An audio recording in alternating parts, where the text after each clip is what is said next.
기도하고 찬양합니다. 하나님, 오늘도 이렇게 일주일 만에 준수와 미니와 함께 하나님의 말씀 주기도문을 수요일 문답이라는 큰 틀 안에서 함께 배우고 또 깨닫고 살펴볼 수 있는 시간 허락해 주셔서 감사합니다.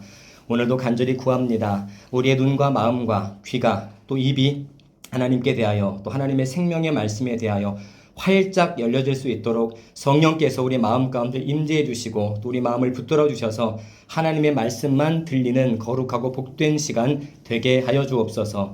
이 시간도 또 모든 시간도 마치는 그 시간까지 피곤하지 않도록 영육 간의 강건함도 허락하여 주옵소서. 악한 것들을 일절 틈타지 못하도록 성삼위 하나님께서 강권적으로 주관해 주실 줄로 믿사옵고 우리를 구원해 주신 예수님의 이름으로 간절히 기도드립니다. 아멘. 찬양합니다.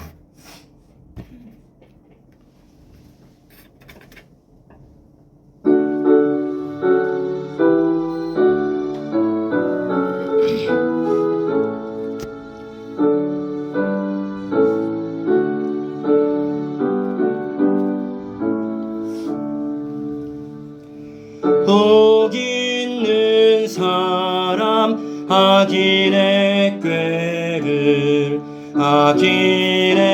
꾀를 쫓지 않으며 죄인의 길에 서지 아니하며 오만한 자리 앉지 아니하고 여호와 율법 즐거워하여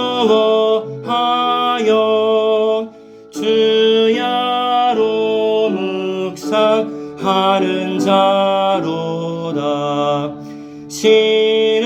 시냇가에 심기운 나무가 저를 따라서 열매 맺으며 그 잎사귀가 마르지 않음과 그 행사가 다 형통하리로다.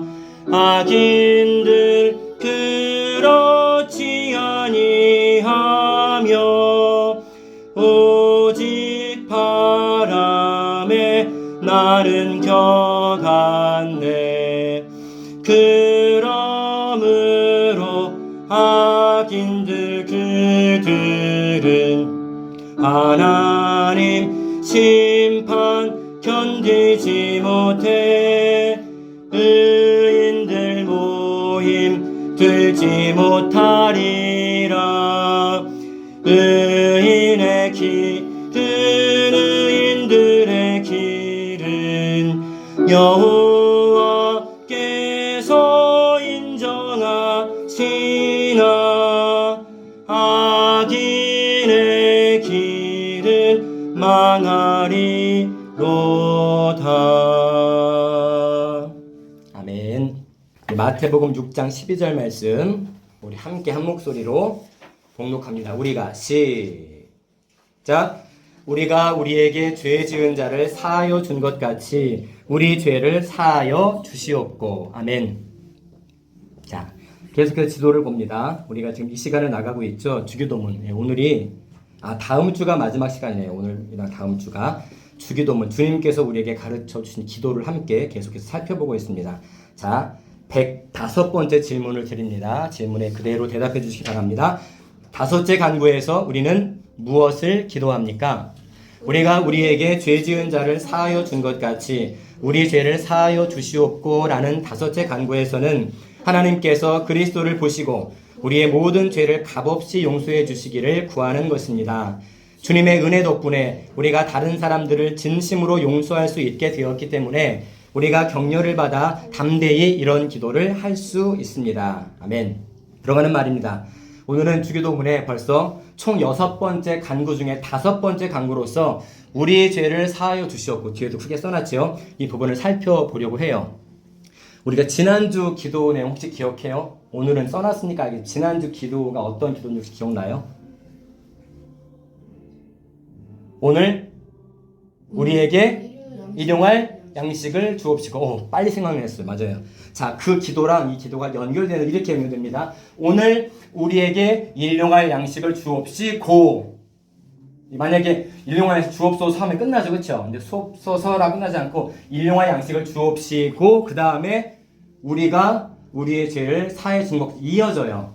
자, 이 갈매기 고라는 연결 어미가 지난주 기도와 오늘 기도 사이에 이렇게 자리하고 있어요. 이는 우리가 살면서 필요한 것들이 바닥을 드러낼 때가 있어요. 우리가 항상 풍족할 수는 없죠. 때로는 모자랄 때도 있고 없을 때도 있어요. 그럴 때마다 그런 결핍이 모자람이 날마다 찾아오는 것처럼 오늘 이 기도처럼 죄 또한 죄의 유혹 또한 날마다 나를 찾아온다는 뜻이에요. 그래서 우리에게 날마다 양식이 필요한 것처럼 죄 용서함의 기도도 날마다 필요하다는 뜻입니다. 국어사전을 보니까 죄를 이렇게 정의합니다. 양심에서 벗어나는 행동이다. 양심이라는 말이 무슨 말인지 알죠? 그렇죠? 그러니까 누가 봐도 저건 옳지 않은데 라는 행동들 혹은 생각들 혹은 말들 그게 사전이 정의하는 죄예요. 그런데 성경이 가르치는 죄는 다릅니다. 성경이 가르치는 죄는 쉽게 이렇게 히브리어로 하마르티아, 하말티아 이렇게 말을 해요. 이게 무슨 말이냐? 올림픽 여러 종목 중에 이게 무슨 종목이죠? 이 종목? 빵. 네, 양궁. 그 양궁 선수가 어디를 보고 조준을 해요? 네. 이 죄가 성경이 말하는 죄가 관역에서 벗어났다는 뜻이에요. 자, 양궁 국가대표 선수가 화살을 당길 때 몇 점을 맞고 싶어 할까요? 어디에 맞추고 싶어 할까요? 누구나 다 정중앙인 10점을 맞추고 싶어서 그런데 때로는 9점도 나올 때가 있고 정말 엉뚱하게도 저 멀리 날아가 버릴 때도 있어요. 아예 관역 벗어날 때도 있단 말이에요. 근데 성경이 가르치는 죄가 바로 관역을 빗나가다. 우리의 목표는 양궁 선수에 비유한다면 10점인데 화살은 당겨서 쐈는데 어라? 10점에 좀처럼 맞지가 않아요. 이거를 이렇게 표현해 볼게요. 성경이 가르치는 죄는 하나님의 뜻에 반대되는 모든 것들이 죄예요. 또 한 가지 하나님의 뜻에 순종하기는 순종하는데 적당히 혹은 부족하게 순종하는 것도 성경은 죄라고 규정합니다. 목사님 지금 양궁 선수를 예를 든 거예요. 선수가 대회 나갈 때마다 10점만 맞으면 끝이죠. 그렇죠? 만점이니까. 그런데 맞힐 때 10점이 맞을 때도 있지만 9, 8, 7, 6 장애로 벗어날 때도 있잖아요. 그런데 성경은 이 죄를 하나님의 뜻에 반대되는 이걸 양궁으로 말하면 관역을 아예 벗어난 거예요. 하나도 못 맞힌 상태. 그런데 맞추긴 맞췄는데 10점은 아니야. 5점, 4점 이 상태도 성경은 죄라고 말씀하고 있어요. 부족한 순종을 말하는 거죠. 많은 사람들이 날마다 내가 필요한 양식에 대해서는 기도도 하고 또 열심히 살기도 합니다. 내가 필요한 것에 대해서는. 그런데 하나님께 날마다 범하는 수많은 죄에 대한 용서는 구하지 않아요. 쉽게 말해서 회개는 별로 하지 않는다는 거예요. 우리가 아무리 많은 것들을 누리고 살아도 하나님께 죄 용서, 다른 말로 죄 사함 받지 못한다면 참된 행복을 누릴 수가 없습니다. 목사님 말이 아니라 성경의 말씀이에요. 하나님의 용서를 모른 채 받기만 하는 사람들, 세상에서 나 이만큼 가졌어요. 행복하게 자기만 누리는 사람들은 자기들이 받은 것들로 하늘 높은 줄 모르는 저주를 계속 쌓아가는 거예요. 왜냐하면 지금 뭐가 없죠? 죄 용서만 받은 적이 없잖아요. 회개가 없기 때문에.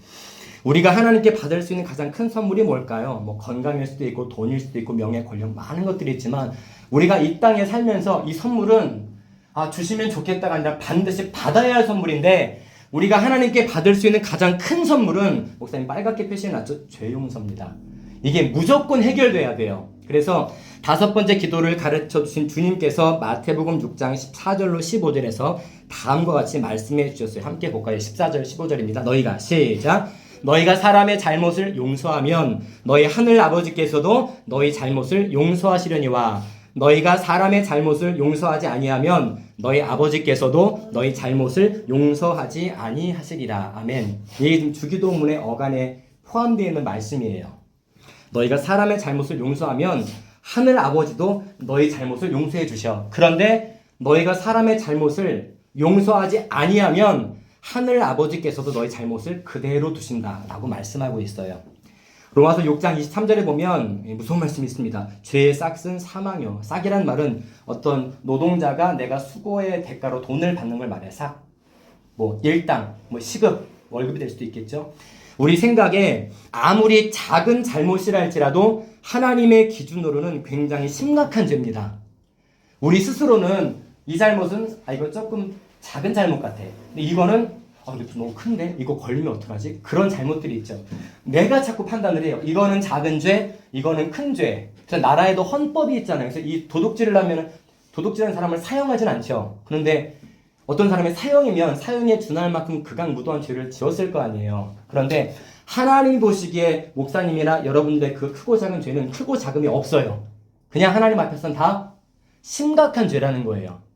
세상에서 가장 비싼 다이아몬드, 50억, 100억 하는 다이아몬드가 있어도 그 다이아몬드에 흠집만 하나 탁 나면 값어치가 뚝 떨어집니다. 네. 정확한 결정체가 돼야 팔릴 거 아니에요. 그런데 현미경으로 자세히 보니까 패였네? 눈으로 보지 못했던 흠이 생겼네. 그러면 그 다이아몬드는 값어치가 뚝 떨어집니다. 하나님의 말씀을 단 하나라도 어기는 것은 하나 정도는 괜찮겠지요. 뭐가 아니라 하나님의 말씀 전부에 대한 죄책을 갖는 거예요. 죄책이라는 말은 죄에 대한 책임이라는 말이에요. 하나 어겼는데 전부 다 어겼대. 그게 성경의 기준이라는 거죠. 성경은 너무 무거운 것 같아요. 우리에게. 자, 성경은 아까 방금 읽은 로마서 6장 23절 말씀처럼 죄의 싹은 사망이라고 말씀하고 있어요. 죄의 열매는 너 열심히 죄 지었네? 그럼 내가 너한테 사망을 줄게. 이 소리예요. 죄에 대한 수고로 사망을 주신대요. 어느 누구도 하나님의 말씀을 어길 수 없고 어겨서도 안 되고 말씀을 어긴 사실을 그냥 지나칠 수도 없어요. 누군가 죄를 범하는데 나는 괜찮겠지. 곧 잊혀질 거야. 아무도 본 사람 없겠지? 라고 말할 수가 없다는 거예요. 적어도 누구는 보고 있으니까. 하나님은 나를 지금 보고 계시니까. 죄에 대한 심판과 고통이 모든 사람들을 죽을 때까지 뒤쫓아옵니다. 우리가 아까 목사님이 이 말을 했죠. 우리는 영원히 어떤 자라고요? 1번에 우리는 영원히 빚을 진 자라고 했어요. 우리가 빚진 자라는 말은 하나님께 죄의 빚을 졌다는 말이에요. 그 빚을 다 갚을 때까지는 하나님께 대한 우리의 죄책이 여전히 남아있다는 거죠. 목사님이 지금 집을 살 때 돈이 너무 없어서 대출을 좀 많이 받았어요. 평생 갚아야 될 것 같아. 한 30년 정도 갚아야 돼요.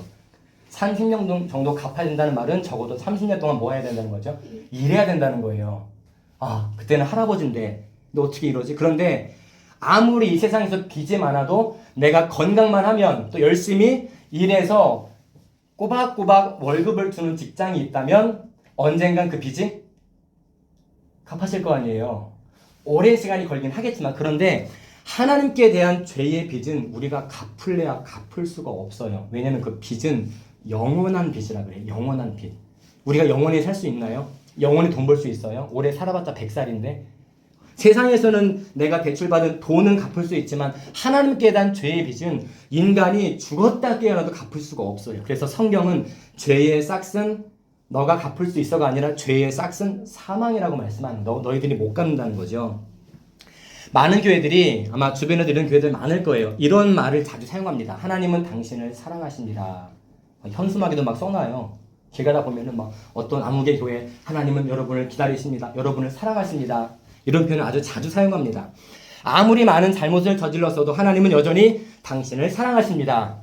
과거의 잘못된 삶 때문에 죄책감 느낄 필요가 없고 이미 우리의 모든 죄를 용서하신 하나님 앞에 나오기만 하면 됩니다. 왜냐하면 하나님은 당신을 사랑하시기 때문에 라는 말을 굉장히 쉽게 사용합니다. 그런데 이 하나님은 당신을 준수야 사랑하신다는 말에는 의도적으로 무시되는 말이 있어요. 이게 뭐냐? 우리는 다 사랑 좋아하는데 여기에는 의도적으로 무시하는 말이 있습니다. 그것은 우리가 태어날 때부터 하나님께 죄를 지으면서 살아왔다는 명백한 사실이에요.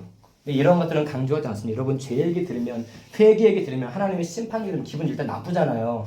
그 단어 자체가 부정적이잖아요. 듣기 싫어하잖아요. 그런데 많은 교회, 상당수의 교회들이 이것들은 싹 빼버리고 하나님은 준수를 사랑하십니다. 하나님은 민희를 너무너무 사랑하시면 일단 사랑은 안 느껴지지만 듣기 싫진 않죠. 사랑한다는데 듣기 싫은 사람이 어째 세상에 사랑한다는데. 로마서 14장 23절에 보면 믿음을 따라 하지 아니하는 것은 다 죄니라 라고 말씀하고 있어요. 아까 죄의 열매는 사망인데 또 우리가 많은 행동들을 하는데 그 행동들의 전제 조건이 믿음에서 출발해야 된대요. 믿음을 따라 하지 아니하는 것은 다 죄라고 성경이 규정하고 있습니다. 심지어 죄를 짓고도 양심의 가책을 전혀 느끼지 않는 사람, 심지어 사이코패스 같은 사람들 있잖아요. 사람을 해해도 가책을 전혀 못 느껴. 막 웃어. 그런데 그 사람조차도 하나님께 갚아야 할 죄의 책임, 죄책이 있는 거예요. 자기가 못 느껴서 그렇지. 죄의 기준은 현재 나의 생각이나 감정이 될 수 없습니다. 내가 어떤 잘못을 했는데 양심의 가책이 전혀 안 느껴. 그럼 나는 그 죄라고 생각할까요? 안 할까요? 안 하죠. 그런데 어떤 사람은 가책을 느껴. 그럼 그 사람은 적어도 죄라고 생각을 하겠죠. 그런데 양심의 가책이 전혀 없어도 심지어 현재 나의 생각이나 감정의 상태도 죄의 기준이 될 수가 없습니다. 그러니까 내가 죄라고 여기면 죄가 되고 이건 죄가 아니야 라고 해서 죄가 아닌 게 아니라는 거예요. 그 이유는 죄의 기준은 내 생각이나 감정이 아니라 하나님의 말씀만이 죄를 규정하는 절대적인 기준이 되기 때문에 그래요. 아담과 하와가 태초의 아담과 하와 최초의 인간이잖아요. 이런 대목이 나옵니다. 하나님이 분명히 선악을 알게 하는 나무를 먹지 마. 먹는 날엔 정령 죽으리라 말씀하셨어요. 죄의 싹은 사막에 딱 나오죠. 안 먹으면 돼요. 그런데 이런 대목이 나옵니다. 하와가 그 과일이 정확한 어떤 과일인지 모르겠지만 그 나무를 딱 보니까 보암직도 하고 먹음직도 하고 탐스럽기도 한지라 누가 봐도 먹고 싶게 생겼다는 거예요. 흠이 있는 과일이 완전 정말 A급 과일인 거야. 누가 지나가다 한 번쯤은 이렇게 하고 싶은 만큼. 그래서 따먹었습니다. 그때 하나님의 절대적인 기준을 어긴 거예요. 최초의 하나님의 명령이 뭐였죠? 먹는 날에는 정령 죽으리라 했는데 먹었잖아요. 그래서 죽는 존재가 됐어요. 900세까지 살았어도 영원한 존재가 900살이면 먼지라고 그랬잖아요. 언젠가. 그렇죠? 이것이 우리가 하나님께 죄 용서 받아야 할 이유이고 기독교 신앙의 심장은 내 죄를 대신 지시고 십자가에 못 박혀 죽으신 예수 그리스도라는 진리를 우리가 믿어야 되는 이유예요. 우리가 죄가 없다면 태초에 아담과 하와가 그 죄를 범하지 않고 우리도 죄가 없습니다. 우리 하나님 예수님 믿지 않아도 되고 행복하게 900살이 아니라 영원히 살 수가 있었을 거예요. 그런데 그 죄가 들어옴으로 생명이 단축이 됐고 죄를 아는 존재가 됐어요. 근데 그 죄를 안다는 게 어떻게 바뀌었냐? 아담과 하와가 죄로 타락하기 전에는 모든 죄의 기준을 하나님의 말씀에 뒀어요. 하지 말라고 하셨지 안 해야지. 그런데 먹은 이후에는 죄의 기준이 누구로 바뀌었을까요? 죄의 기준이 내 생각으로 바뀐 거예요. 이 정도는 괜찮겠지. 목사님 안에도 준수 마음 안에도 미니 마음 안에도 적당히 타협하는 그런 마음들이 있습니다. 이 정도는 설마 이걸 누가 죄라고 그래 라는 그런 부분들이 분명히 있어요. 목사님도 갖고 있고 그게 우리가 죄인이기 때문에 그래요. 그래서 우리는 기독교 신앙의 심장인 내 죄를 대신 지시고 십자가에 못 박혀 죽으신 예수 그리스도라는 진리를 믿어야 돼요. 그분이 우리를 구원하시는 유일한 분이시기 때문에. 레위기 16장에 보면은 잘 들어보세요. 구약 이스라엘 백성들이 지켰던 대속죄일이라는 규례가 있습니다. 대속죄일. 속죄일은 속죄일 앞에 대가 붙었어요. 큰 대자거든요. 자, 1년에 한 번 대제사장이 성막이라는 곳에, 이동식 텐트입니다. 성막이라는 곳에 들어가서 이스라엘 백성 한 200만 명의 죄를 다 가지고 들어가요. 하나님과 독대하는, 진짜 하나님 내려오셨어요. 그때 임재하셨다고 그러는데 대제사장이 그 앞에서 하나님이 명령하신 규례대로 법도대로 다 지켜야 돼. 지금 불 피워, 피를 어디다 쏟아, 손가락 끝에 찍어서 피를 어디에다 발라. 이거를 하나님 명령하신 대로 다 따라했어야 돼요. 누가요? 그 안에 들어간 대제사장이. 그런데 그 대제사장이 들어갈 때 한 가지 몸에 달고 가는 게 있습니다.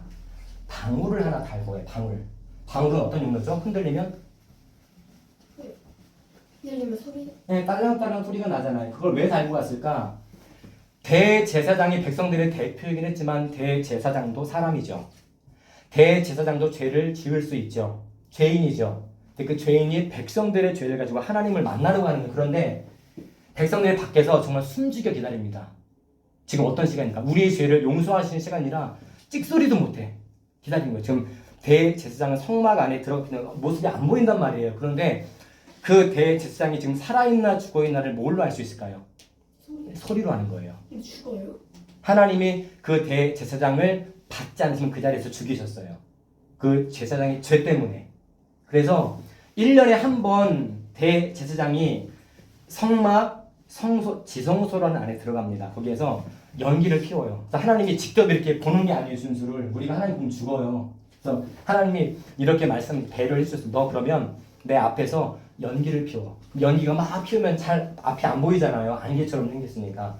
하나님 그 연기 가운데 임재하십니다. 그래서 보이진 않지만 임재하시는 거예요. 그래서 제사장이 딸랑딸랑 소리를 내며 성막 밖으로 나와서 이제 여러분들의 죄는 사해졌습니다 라고 선언하면 하나님이 죄를 용서해 줬다는 그런 신호가 되는 거예요. 선언이 되는 거예요. 제사장이 안 나오면 거기서 죽은 거죠.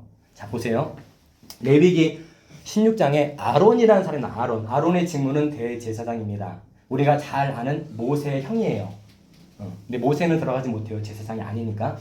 자, 아론은 11절이에요. 자기를 위한 속죄제 수송아지를 드리되 자기와 집안을 위하여 속죄하고 자기를 위한 그 속죄제 수송아지를 잡고, 이 말이 여기에 이런 말이에요. 자기를 위한, 자기는 누굴 말해요 지금?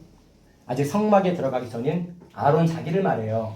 자기가 들어가서 죽으면 어떻게 안 되잖아요. 그래서 회개하는 거예요. 하나님 앞에. 내가 들어가서 죽지 않도록 내 죄를 사해 주세요. 그런 걸 자기를 위한 속죄제 수송아지를 이제 수송아지 숫소를 잡아서 드리고 자기와 자기 가족들을 위해서 속죄하고 자기를 위한 그 속죄제 수송아지를 잡고 회개합니다. 그래야 내가 들어가서 딸랑딸랑 소리가 계속 날 거 아니에요. 하나님이 진노하시지 않으니까. 12절이에요. 향로를 가져다가 여호와 앞 제단 앞에 피운 불을 보세요. 불을 피웠어요. 그것에 채우고 또 곱게 간 향기로운 향을 두 손에 채워가지고 휘장 안에 들어가 하나님께 하라 명령하신 거예요. 여호와 앞에 분향하여 향연으로, 향연이란 말은 향기를 내며 타는 연기를 말합니다. 이 연기 덕분에 아론이 산 거예요. 하나님을 직접 보지 않아도 됐으니까. 증거궤 위 속죄소를 가리게 할지니, 가리래요. 그리하는 그가 죽지 아니할 것이며, 하나님이 명령하신 대로 순종하면 죽지 않는데요. 아론이 대단해서 산 게 아니에요. 14절입니다. 그는 또 수송아지의 피를 가져다가 손가락으로 속죄소 동쪽에 뿌리고, 자, 서쪽, 남쪽, 북쪽도 아니라 동쪽에 뿌리고 그대로 지켰어야 돼요. 속죄소 동쪽에 피를 뿌리고 또 손가락으로 그 피를 속죄소 앞에 7번 뿌릴 것이며, 마지막 15절입니다. 같이 볼까요? 또 시작. 또 백성을 위한 속죄제 염소를 잡아 그 피를 가지고 휘장 안에 들어가서 그 수송아지 피로 행함같이 그 피로 행하여 속죄소 위와 속죄소 앞에 뿌릴지니. 아멘. 이스라엘 백성들이 지금 우리가 말하는 이집트, 성경은 애굽이라 말하죠. 이집트를 이제 성경으로 애굽이라 읽는데 자그마치 430년 동안 노예로 살았습니다. 노예는 자유 계신 분이 아니죠. 주는 대로 먹어야 되고 잘하면 잘되고 일해야 돼요. 근데 43일이 아니라 자그마치 430년 동안 이집트의 노예였어요. 그러니까 이 사람들이 어떤 마음이 들었냐. 아, 진짜 죽겠다. 너무 힘들다. 이게 하나님께 기도한 게 아니라 한탄을 한 거야. 사람이 너무 힘들면 한탄할 수 있잖아요. 제발 나 좀 이 어려움에서 나를 누가 좀 건져줘. 이런 말 할 수 있잖아. 이걸 430년 만에 백성들이 한탄을 한 거예요. 그 소리를 하나님 들으셨습니다. 들으셔서 모세라는 지도자를 세워서, 그럼 너가 이 이스라엘, 지금은 이집트의 노예들이지만 내 백성이니까 이 노예들이 하나님의 백성인데 너가 이끌어내라. 그게 출애굽이죠. 출애굽. 그래서 구약 성경 두 번째 성경이 출애굽기잖아요. 그 이스라엘 탈출기를 기록한 성경인데, 이들이 나올 때 많은 것들을 가지고 나오지만 목적지가 가나안 땅입니다. 그런데 출애굽에서 애굽에서 딱 나와서 가나안에 들어가기 38년 6개월이 걸렸어요. 네. 원래는 지도로 보면 11일이면 도착하는 거리예요. 11일. 11일. 그러니까 일주일 조금 넘는 시간이면 도착하는 목적지를 38년 6개월이 걸린 거예요. 하나님이 돌리신 거죠. 광야 사막에서. 하도 말을 안 들어서. 자, 그런데 그들이 가지고 다니는 게 있습니다. 이스라엘 백성들이. 아까 목사님이 텐트라는 얘기 했죠. 텐트. 이들이 갖고 다니는 텐트가 이렇게 생겼어요. 근데 성경은 성막이라 말합니다. 자, 여기는 다 사막이에요. 사막 다. 그리고 텐트 테두리가 있죠. 그리고 바깥 뜰이에요. 성소, 지성소가 있죠. 뭐 길이는 볼 필요 없습니다. 저 장소들이 의미하는 바가 되게 중요해요. 자, 바깥 뜰에서, 바깥 뜰에 보면 다음 주에 목사님 자세히 얘기해 줄게요. 뭐 짐승도 태우고 또 물두멍도 있고 휘장 안에 들어가면 여기 많은 것들이 있습니다. 그 다음 사진 보면 이 성막이 어떤 의미냐면 그 시대에 하나님을 만날 수 있는 유일한 집이었어요. 지금 우리가 예배당이라는 게 있잖아요. 교회가 여기만 있는 건 아니죠. 그런데 이 당시에 하나님 택한 이스라엘 백성들은 하나님께 예배 드릴 때 여기에서만 모였어요. 여기에서만. 그러면 이 장소가 계속 여기에 있으면 여기로 모이면 되는, 하나님이 가끔 이동하라고 하면 이거 다시 걷어야 돼. 철거해서 또 이구 가는 거야. 그래서 이동식 텐트입니다. 네. 근데 이 길이를 보세요. 이게 25m예요. 50m고 100m 달리기 할 때 그 100m 달리기 반 정도 길이가 되니까 그 텐트가 얼마나 크겠어요. 그걸 다 철거하는 게도 엄청 시간이 많이 걸렸을 거예요. 그런데 여기에서만 예배 드리라 말씀합니다.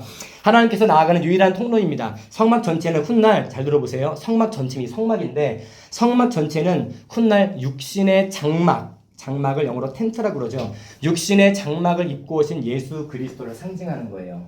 어딜 봐도 사람처럼 안 생겼는데 이게 예수님을 상징한대요. 성막의 안에 있는 모든 기구들은 예수 그리스도 자신과 그분의 속성을 나타냅니다. 따라서 성소 안으로 대제사장이 들어간다는 건 누구 안으로 들어간다는 것과 똑같은 거죠. 예수님 안으로 들어간다는 말과 똑같은 거예요. 대제사장이. 이어서 사진 볼게요. 이게 이제 자르면 안에가 이렇게 생겼습니다. 뭐 여러 상이 있는데 앞에 이게 대제사장입니다. 이 사람이 이제 방울 들고 들어가는 거, 방울 딸랑딸랑 하면서. 이 사람이 여기가 성소예요. 성소. 보세요. 성소라고 써있죠. 근데 하나님 만나는 장소는 아까 뜰도 아니고 성소도 아니에요. 하나님이 임재하시는 곳은 지성소입니다. 여기에서 하나님 만나요. 이렇게 만났어요. 이게 여기까지가 여기가 성소입니다. 휘장을 거두면 여기에 천사 둘이 이렇게 호위하고 있고 이거 잘 보면 뭐 같아요? 두 돌판. 10계명. 네, 10계명이 있어요. 지성소 안에 10계명이 있어요. 네, 10계명 앞에 지금 뭐 하고 있죠? 하나님을 직접 보면 죽으니까 연기를 피우고 있죠. 아까 목사님 말씀한 그대로 하고 있어요. 이 사람이 아론입니다. 또 아론 이후에도 후세들의 대제사장이 많았지만 일단 아론이라 생각하고 여기에서 이렇게 하나님의 임재를 만나는 거예요. 죄사함을 받으려고. 그래서 살아서 나가면 죄사함이 있다는 거죠. 이 지성소 안에 있는 여기가 속죄소입니다. 하나님이 이렇게 임재하세요. 이렇게 여기로 임재하시는 말씀 위에 임재하시는 거예요. 속죄소라 혹은 시은좌, 은혜의 의자라는 의미인데 시은좌가 은혜로운 의자라는 뜻이기도 해요. 속죄소라는 말도 있지만 대제사장이 짐승의 피를 취해서 성막 안 지성소에서 아까 지성소 보여줬죠. 잠깐 가장 안쪽 장소를 말합니다. 지성소에 들어가 속죄소에 피를 뿌릴 때 백성들의 죄가 용서받게 되었어. 이 지성소에 대제사장은 1년에 한 번씩 들어갑니다. 매일 그냥 아무 때나 들어가는 게 아니라 지정한 날에 하루만 들어가는 거예요. 1년에. 단 한 번 대제사장 외에 어느 누구도 들어갈 수 없다는 사실이 중요합니다. 근데 이 죄 때문에 발생하는 죄에 대한 책임의 문제는 아까 성막 뜰도 보여줬습니다. 성막 주변도 보여줬어요. 결코 거기에선 죄 용서받을 수가 없어요. 오직 연기에 가려져 있지만 그 앞에 있던 그 장소 지성소 안에서만 죄 용서를 내 죄든 백성들의 죄든 용서를 받을 수가 있었어요. 대제사장이 지성소에 임재하신 하나님과 죄의 문제를 해결한 후에야 비로소 밖으로 나와 선언한다고 그랬죠. 그래야 백성들의 죄가 사해지니까. 그런데 대제사장도 인간이기에 지성소 아니라 할지라도 자기 죄로 인해 죽을 수 있다고 그랬죠. 그렇죠? 방울소리가 안 나면 죽은 거라고 그랬잖아요. 그래서 우리에게는 아론보다 그 대제사장보다 더 완벽한 어떤 존재가 필요합니다. 그분이 바로 예수 그리스도라는 거예요. 오늘 기도가 우리 죄를 사하여 주옵시고라는 기도입니다. 이 기도를 목사님과 여러분의 마음속에 평생 간직해야 돼요. 그 이유는 하나님의 요구가 충족돼야 우리 죄가 사해져요. 하나님의 요구가 뭘까요? 나에게 완벽한 제물을 갖다 바치는 거예요. 근데 아까 대제사장 사진 잠깐 보여줬잖아요. 대제사장이 물론 방울만 달고 들어가는 게 아니라 짐승의 피도 갖고 들어갑니다. 그럼 어떤 짐승이 방금 죽었다는 소리잖아요. 소가 됐든 양이 됐든 그 짐승은 우리로 말하면 특 A급인 거예요. 흠이 하나도 없는 최상급 짐승을 잡은 거예요. 그런데 최상급 짐승을 잡아도 대제사장이 흠이 있으면 죽는다고 그랬잖아요. 그래서 이 구약의 지성소에서 하나님을 임재하는 이 상황은 불완전한 상황. 왜냐면 그 다음 해에 또 1년 있다가 또 들어와야 돼. 죄사함 매년 해야 돼. 그럼 짐승을 매년 잡아야 되잖아요. 그 짐승이 한정되어 있잖아요. 그래서 우리의 죄를 사하여 주옵시고라는 기도가 우리가 평생 간직해야 될 기도가 되는 이유는 하나님의 요구, 완벽한 짐승이 영원한 효력을 발생하는 짐승을 바쳐야 우리의 죄가 비로소 완전히 사해진다는 의미예요. 히브리서 9장 23절에 보면 이런 말씀이 목사님 읽어볼게요. 그러므로 하늘에 있는 것들의 모형은 이런 것들로서 정결하게 할 필요가 있었으나 하늘에 있는 그것들은 이런 것들보다 더 좋은 제물로 할지니라. 지금까지 대제사장이 1년마다 바쳤던 제물도 물론 좋은 짐승인데 그것보다 더 좋은 게 필요하대요. 상대가 안 되는 굉장히 좋은 더 좋은 제물로 할지니라. 24절입니다. 그리스도께서는 참것의 그림자인 손으로 만든 성소에 들어가지 아니하시고 아까 성소 봤죠? 뜰이 있고 휘장 하나 열면 성소 나오고 휘장 하나 또 열면 지성소가 나오는데 주님은 거기도 안 들어가신대요. 곧바로 하나님 앞으로 간대요. 주님은 우리의 죄 때문에. 그래서 주님은 참것의 그림자인 손으로 만든 성소에 들어가지 아니하시고 바로 그 하늘에 들어가사 이제 우리를 위하여 하나님 앞에 나타나시고 25절 같이 볼까요? 대제사장이 시작. 대제사장이 해마다 다른 것의 피로써 성소에 들어가는 것 같이 자주 자기를 드리려고 아니하실지니. 대제사장은 1년에 한 번씩 꼬박꼬박 들어간다고 그랬죠. 근데 주님은 성소에 들어가는 것, 그들이 성소에 들어갔던 것처럼 자주 자기를 드리실 필요가 없다고 말씀합니다. 그 이유는 자기 몸을 단번에 속죄 제물로 드리셨기 때문에 그래요. 주님이 십자가에 죽으신 이유가 구약의 대제사장이 피를 뿌렸던 이유랑 똑같은데, 구약에서는 짐승을 매년 잡아야 했지만 주님께서 십자가에 달려 죽으신 것은, 주님은 사람이시죠. 동시에 하나님이십니다. 그럼 그 상황에서 사람도 죽었고 하나님도 죽은 거예요. 하나님의 힘이 어디까지 뻗칠까요? 영원까지 뻗치지 않을까요? 하나님이니까 완벽하잖아요. 하나님이 실제로 사람의 몸을 입고 오셔서 우리 죄 때문에 제물이 되신 거예요. 구약의 그 수많은 소들처럼. 그래서 자기 몸을 단번에 속죄 제물로 드리셨기 때문에 우리는 더 이상 구약에서처럼 소를 잡지 않아도 되는 거예요. 우리는 누구만 믿으면 되죠? 예수님께서 십자가에 못 박혀 죽으신 그 일을 믿으면 돼요. 그 의미를 믿으면 되는 거고. 골로새서 2장 14절에 보면 우리를 거스르고 불리하게 하는 법조문으로 쓴 증서를 지우시고 제하여 버리사 십자가에 못 박으시고라고 말씀하고 있어요. 여기서 이런 말이 나오죠. 법조문으로 쓴 증서라는 말이 나오는데, 이 말은 그 당시 골로새서가 기록될 당시에 그리스 로마 세계에서 사용했던 채무 빚증서입니다. 빚증서예요. 아, 준수 너는 100만 원 빚졌지? 민희 너는 150만 원, 이렇게 빚증서예요. 갚을 때까지는 자유로울 수가 없다는 거죠. 골로새서를 기록한 사도 바울이 죄로 인해 각 사람이 하나님께 진 빚을 채무증서에 비유했어요. 우리가 하나님 앞에 죄를 졌는데 그 죄는 하나님 앞에 빚졌다는 거예요. 빚은 반드시 뭐 해야 되죠? 갚아야 되죠. 그렇죠? 돈이 됐든 죄가 됐든 갚아야 되는데 하나님은 이미 아셨어요. 우리가 이 빚을 갚을 능력이 전혀 없다는 걸. 왜냐하면 빚을 갚으려면 언제까지 갚아야 되니까요. 영원토록 갚아야 되니까 갚을 수가 있어요? 없어요? 없죠. 그래서 그의 독생자 예수 그리스도를 믿는 모든 자들을 위해 직접 채무 증서를 예수님께 준 거예요. 네가 죽어. 예수님이 그 빚을 우리 대신 갚도록 십자가에 못 박히게 하셨습니다. 하나님이 그렇게 하신 거예요. 죄 없는 예수님을 십자가에 못 박아 죽이실 만큼 우리의 죄가 심각한 상태였다는 거예요. 소 한 마리 죽이는 것하고 해결이 안 되는 거예요. 이거는 우리의 죄를 없애려면 영원한 존재가 죽어야 되는 거예요. 우리가 그만큼 심각한 죄의 상태에 있었기 때문에, 상태이기 때문에. 요한복음 19장 19절 22절에 보면 예수님이 십자가에 달린 사건이 나옵니다. 19절에 빌라도가 예수님께 너 사형이라고 선고한 사람이에요. 우리는 말하면 재판관이죠. 빌라도가 패를 써서 십자가 위에 붙이니 나사렛 예수 유대인의 왕이라 기록되었더라. 20절입니다. 예수께서 못 박히신 곳이 성에서 가까운 고로 많은 유대인이 이 패를 읽는데 히브리와 로마와 헬라말로 기록되었더라. 유대인의 제사장들이 빌라도에게 이르되 유대인의 왕이라 쓰지 말고, 예수님을 유대인의 왕이라 쓰지 말래요. 그냥 자칭 유대인의 왕이라. 예수가 자기 혼자 왕이래, 그렇게 쓰래요. 근데 빌라도가 대답하되 내가 쓸 것을 썼다 하라. 빌라도가 예수님을 믿는 사람은 아니었지만 예수님 봤을 때 왕이었어요. 왕처럼 느껴져서 자칭 유대인의 왕이라고 안 쓰고 유대인의 왕이라고 썼어요. 그 당시에 왕이 따로 있었거든요. 19절은 당시 로마 제국에서 범죄자가 어떤 죄목으로 처형되는지를 밝히기 위해서 십자가에 매단 죄패에서 비롯된 말씀, 예수님의 십자가 위에 유대인의 왕이라고 써 있습니다. 실제로 그렇게 예수님이 죽으셨어요. 유대인의 왕이실 뿐 아니라 믿는 모든 자들의 왕이신 예수님의 십자가 공로를 믿음으로 하나님께 죄 용서함 받은 자들은 더 이상 용서 못할 원수가 없다는 거죠. 우리가 정말 준수가 오늘 막 구약에 막 성막 얘기도 하고 지성소가 뭐야, 민이 막 헷갈릴 수가 어려울 수도 있는데 이거 한 가지만 기억하면 돼요. 내가 예수님을 왕으로 인정하고 믿는 모든 자들의 왕이신 예수님을 내 왕으로 인정하고 십자가 공로를 믿음으로 하나님께 내가 죄 용서함 받은 자가 맞다면 나는 더 이상 용서하지 못할 원수가 주변에 존재하지 않는다는 거예요.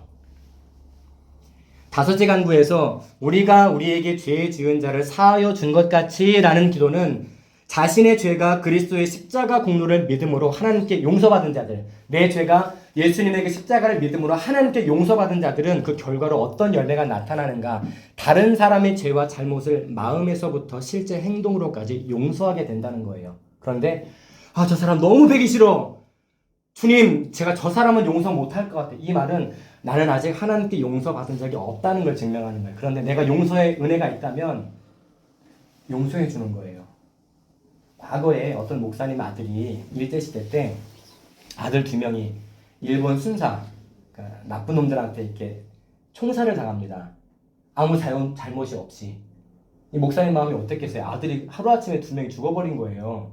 총살당해서 죄가 없는데. 그런데 나중에 세월이 많이 흐르고 이 목사님이 입양을 합니다. 입양이 뭔지 알죠? 다른 뭐 부모가 없을 수도 있고 하여튼 다른 내가 낳은 자식이 아닌 자식을 내 자식으로 입양하는 건데 그 입양한 자식이 자기 아들들을 죽인 사람들의 아들이었어요.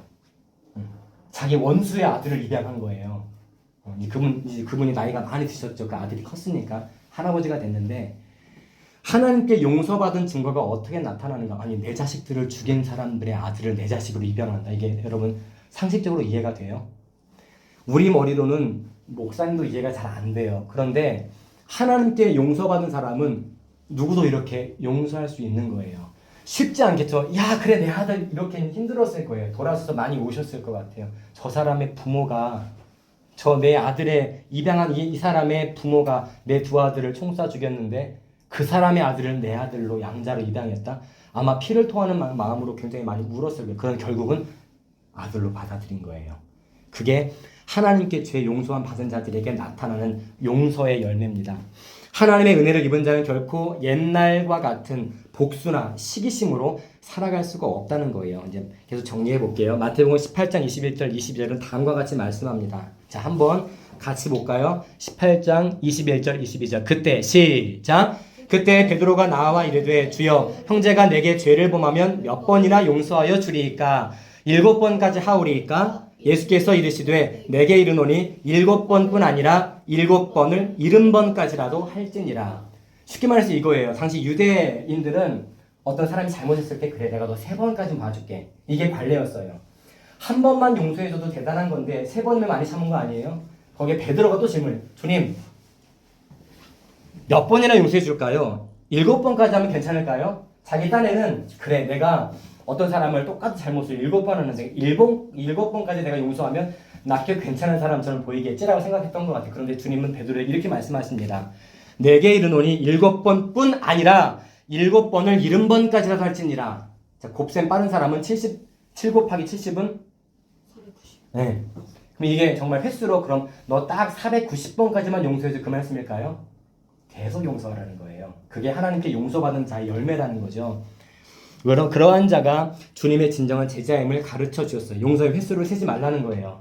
야 내가 너 10번 용서해 줬잖아가 아니라 그냥 계속 용서해 주라는 거예요. 근데 그게 누구의 열매라고요? 내 의지가 아니라 하나님께 죄 용서함 받은 자들에게 나타나는 열매라고 말씀하고 있어요. 나가는 말입니다.